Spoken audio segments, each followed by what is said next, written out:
corps et l'esprit. Commençons par l'esprit. Je m'exprimerai en français parce que c'est une règle que nous nous sommes imposée de parler dans notre langue maternelle si nous étions francophones. J'aurais plaisir quand même à passer un peu à l'anglais à certains moments pour mettre à l'aise mes différents panélistes. Je vais donc démarrer par une légère introduction et volontairement faire un pas de côté, si vous me permettez, avant que nous nous lancions dans des débats extrêmement fournis. Nous sommes nombreux à être juristes ici, mais j'aimerais, et c'est souvent mon habitude, ne pas vous parler de droit, mais peut-être vous parler un tout petit peu de sociologie, pour peut-être comprendre pourquoi ce sujet aujourd'hui nous intéresse, non seulement en tant que juriste, mais en tant qu'être humain.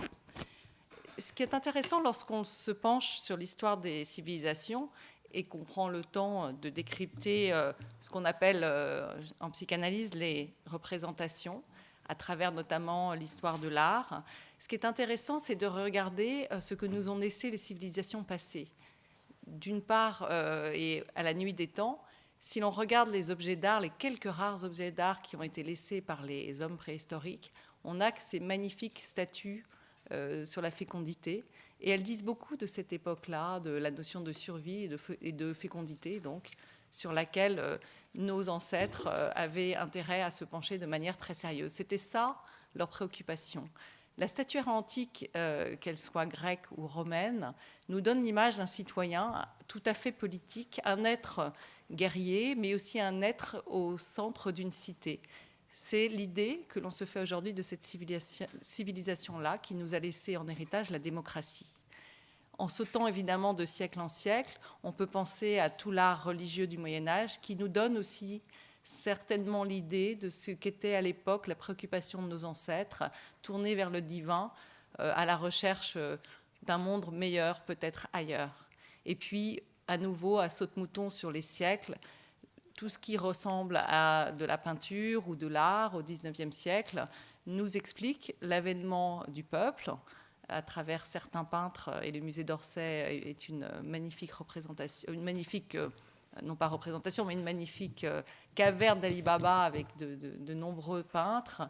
Donc l'avènement du peuple, des peuples et de la bourgeoisie. C'est la représentation que nous avons de cette époque-là. Et puis à nouveau, en sautant pour arriver sur l'art moderne, l'art très moderne, le XXe et maintenant le XXIe siècle, on trouve, grâce aux matériaux que nous utilisons dans l'art, une représentation tout à fait intéressante. Et que dit-elle de nous? À travers le béton, le plastique, mais aussi le verre, on découvre que nous sommes peut-être aujourd'hui, et c'est l'objet de ce colloque, des citoyens de verre. Alors, il y existe un livre éponyme qui a été écrit par Wolfgang Sinclair, je n'arrive pas à prononcer son nom, c'est Sofsky, excusez-moi, qui est un Allemand, Wolfgang Sofsky, qui donc a écrit le livre Le citoyen de verre, et qui explique qu'aujourd'hui, nous sommes tous ce citoyen de verre.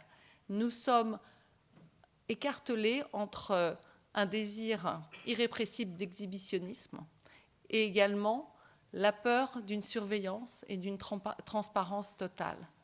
Et c'est, je crois, le sujet de ce colloque, qui est de comprendre où nous situer, citoyens que nous sommes, puisque nous sommes aujourd'hui invités et accueillis à l'Assemblée nationale, où nous situons-nous comme citoyens dans cette injonction contradictoire qui est de montrer, mais de ne pas tout montrer, et de ne laisser à montrer que ce qu'on souhaite montrer, sans autoriser qui que ce soit à pouvoir l'utiliser.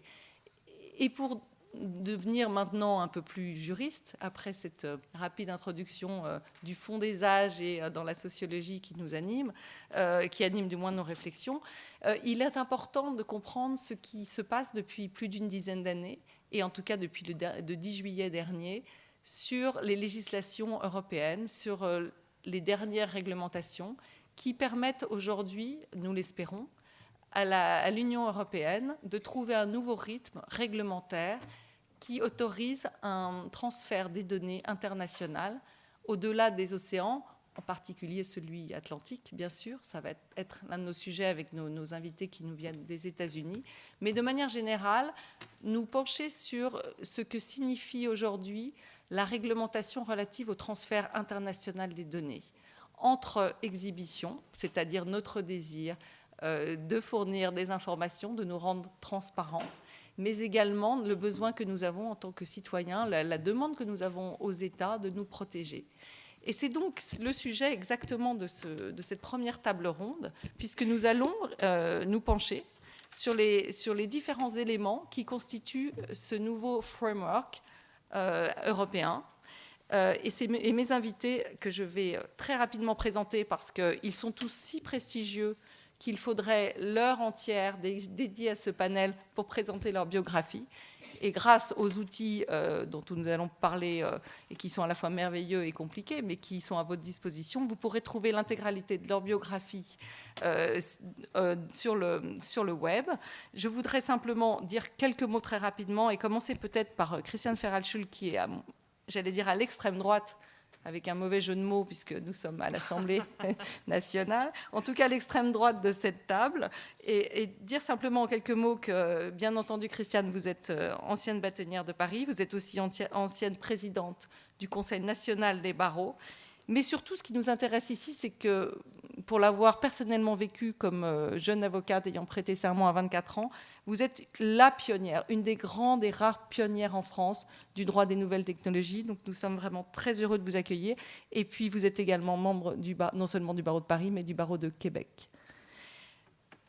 À l'autre extrémité, à l'extrême gauche maintenant, nous avons Florence Gzell. Florence, Madame le professeur, merci à vous et à Sciences Po de nous permettre de nous retrouver aujourd'hui ici. Vous êtes professeur à l'Université de Lorraine, mais vous êtes surtout la responsable de la chaire Digital Gouvernance et Souveraineté de Sciences Po.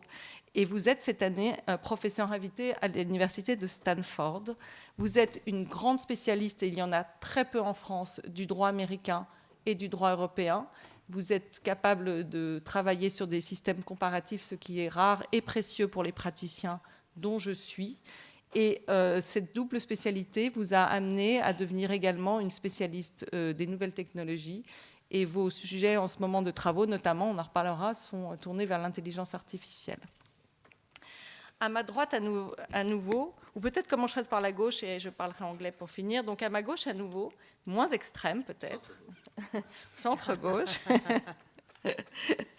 nous avons Bruno Giancarelli, qui est responsable des relations internationales en matière de justice à la Commission européenne. Vous avez une carrière très impressionnante également, plus de 13 ans à la Commission européenne en tant que telle, mais également à l'Europe. Vous avez été à la Cour européenne de justice, à la DG Concurrence, et puis dans votre jeunesse, vous avez été avocat. Vous êtes également associé de professeur, et vous êtes surtout, pour ce qui nous intéresse aujourd'hui, en plus de tout ce que vous avez fait, vous êtes quand même un grand spécialiste des questions des données personnelles et des transferts internationaux.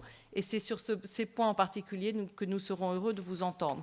Et donc, just to finish the presentation of I'm turning English now, I have Mark Rothenberg sitting with me at my right. So Mark, you also many things. I mean, it's very difficult to synthesize your long career. You're a law professor. You start 34 years ago, if my sources are correct. You're working for Georgetown University Law Center. And the most interesting part of your career is the fact that you're executive director and founder of the Center of AI and Digital Policy in Washington. I don't know if really the way to describe it is to say it's a think tank, but certainly it's an interesting center where people are talking and thinking and providing some interesting thoughts about digital and AI. I'm very glad and very thankful that you came from Washington for this panel, so thank you so much for being with us. Je tourne à nouveau en français, je repasse en langue française, pardon, et je donnerai immédiatement la parole au professeur Florence Gzell. Je voudrais vous demander peut-être, Florence Gzell, de démarrer cette table ronde en nous expliquant tout simplement constitue ce nouveau framework qui a été voté le 10 juillet dernier, en quoi il est ou il n'est pas une révolution, et en tout cas, puisqu'il est un troisième essai, et réussi, j'espère, d'une législation européenne, en quoi est-ce qu'il est différent des autres et ce qu'il peut nous apporter. Merci.